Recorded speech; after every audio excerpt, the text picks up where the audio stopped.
Hello and welcome to Scrapping on the Fly. My name is Kristen and I'm here with day 10 of Scraptember 2022. And today's prompt is 6x6 paper pads. And I decided that I was going to use this Pink Fresh Studio super cool paper pad. And it's pretty new to my collection. I just got it in the last month or so.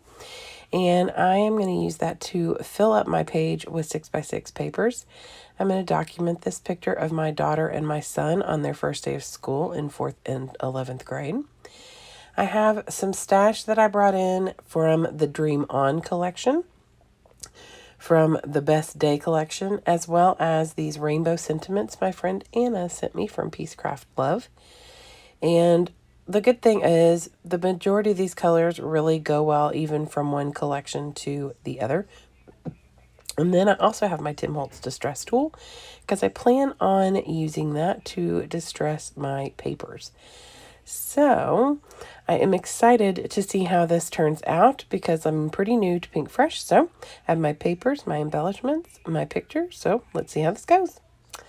So first things first, I'm going to go through the paper pad and find the papers I want to use. I want to have at least 4 so that I can cover the spans of the 12 by 12 black paper. I wasn't sure if I would leave a border of the black on the outside. So that's why I chose the black, because there is some dark, either navy blue or black in this collection.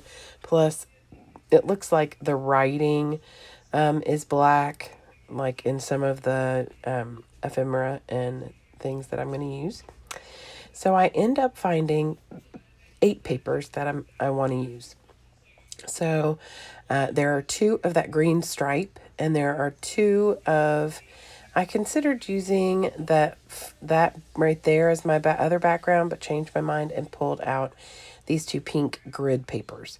So I'm going to do the 2 pink grid papers on the, well, when I originally start this, it's the bottom left and the top right. But at some point in this process, I've turned it. It doesn't matter. It just this is the way it is. And that's okay. I don't think I had like a reason or rationale for how they were laid, like where they were. I did have a reason and rationale for the way I lay down the papers once I mat them. So I did trim just a smidge off the sides after I got this done, because there was a little bit of black sticking out on one side and not the other, and I didn't want that, so I went ahead and did that. And it's such a small amount that you wouldn't even notice. And then I get my Tim Holtz Distress Tool, and I am going to distress all 4 papers on all 4 sides. So it's going to be like 4 mini layouts on each one. And there is this one with the backpacks has like a gray background, and I want that on the pink.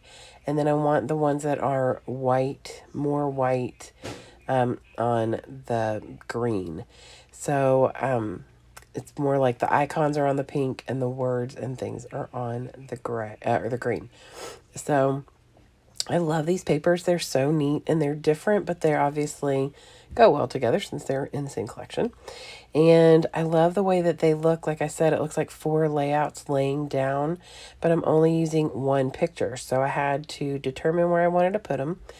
And since this is their back to school picture, they both have their backpacks on, and I felt like it would be a better weight distribution if I put the picture on one of the bottom ones. And I think I may have tested it out. Yeah, I tested it out on the bottom left, but it covers the words, and I really didn't want that, so I decided to go with the one with the backpacks. And you can see enough of what's on there to know that that's what's back there is backpacks. I mean, there's enough that are fully exposed, so that you can get the, the drift of what it is. And the paper that I matted on is actually like music paper, like guitars and music notes. I don't think at this point, well, no, my daughter might have been in music class. No, I don't think she was even in course this year. So, but it was just the fact that it was a pink paper and you really can't tell necessarily what was on it, but it was that pink. So I'm going to fussy cut some of these little banners or pennants, whatever you want to call them. The first one I've cut out, I trim off the little the little pieces that hang off on the back because I thought it would be a pain to do. But then I decided I wanted to have some green around it so it'd stand out on these papers. So I fussy cut the rest of them to where it's the little tabs are there. And I'm going to tuck that one in so you can't necessarily tell that I have cut that back part off. So I start embellishing, and my goal is to mostly embellish the bottom corners that are closest to the inside. And it will spread a little bit to different places, but for the most part, the embellishments are going to be in the inside corners. So I am inking. I've put a bunch of stuff down. A lot of it came from the Dream On washi stickers, and I matted them on white and then just fussy cut around them to give them a little stability, as well as to make sure they weren't see-through. And I put down like word phrases that say today will be incredibly golden, and one of them says be brilliant. I put a word phrase down that says live your dreams. And I've just popped some of it up on foam and some of it is flat, just on each one of the not the one that has pictures or the picture, but the other ones all have at least one thing popped up on foam to give it a little bit of dimension. And I just added a little bit of this and that. And now I am putting down those little pennants.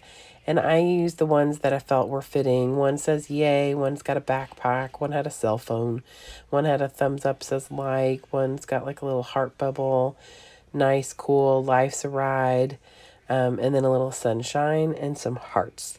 So, and I just tuck those in different places, either coming from the side of the paper, coming from the picture. And because they have that green border, they stand out enough. I don't need them to be in your face because when I look at this layout, especially down to the from on the camera, other than the picture, my eye is drawn to like the Be Brilliant and the little rainbow because they're that dark blue color. And I'm okay with that because the picture is the main focus and that's what I am seeing first. But those are the other things that kind of draw my eye. And so I'm good with that. And then I'm going to put the picture down, but I did ink it with some Black Soot Distress Oxide ink so that it would stand out a little bit. I don't need anything to be too in your face, but I did want it to stand out on that paper.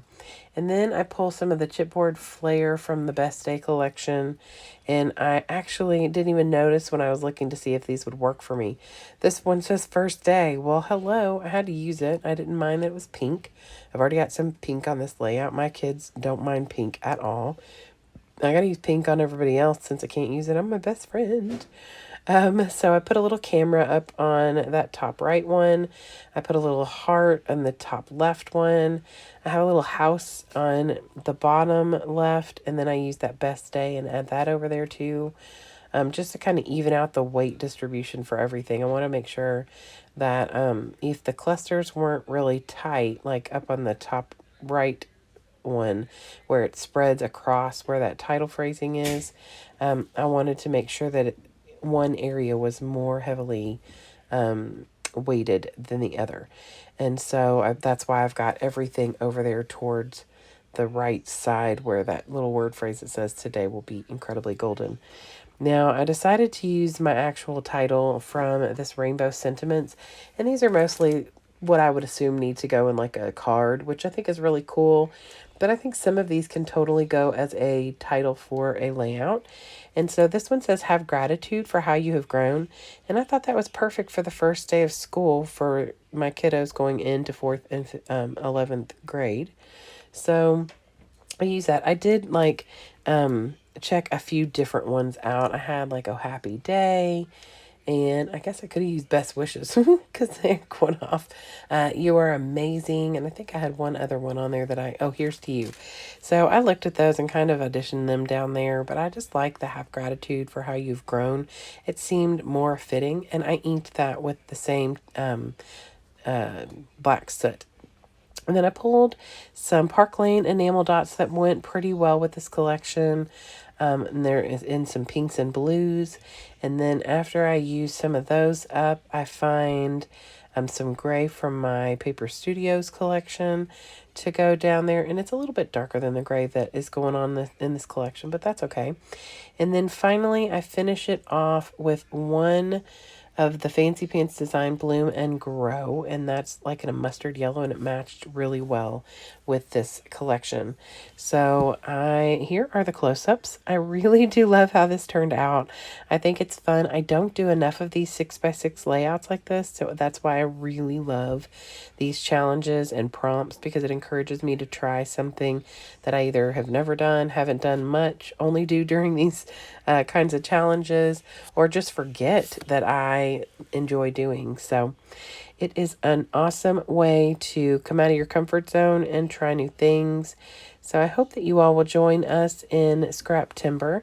The playlist, I keep forgetting the word, the playlist is going to be linked below for you. You can go click on that, and that will take you into probably hours of fantastic videos that you can go hop along and watch. And then I hope you all will craft as well.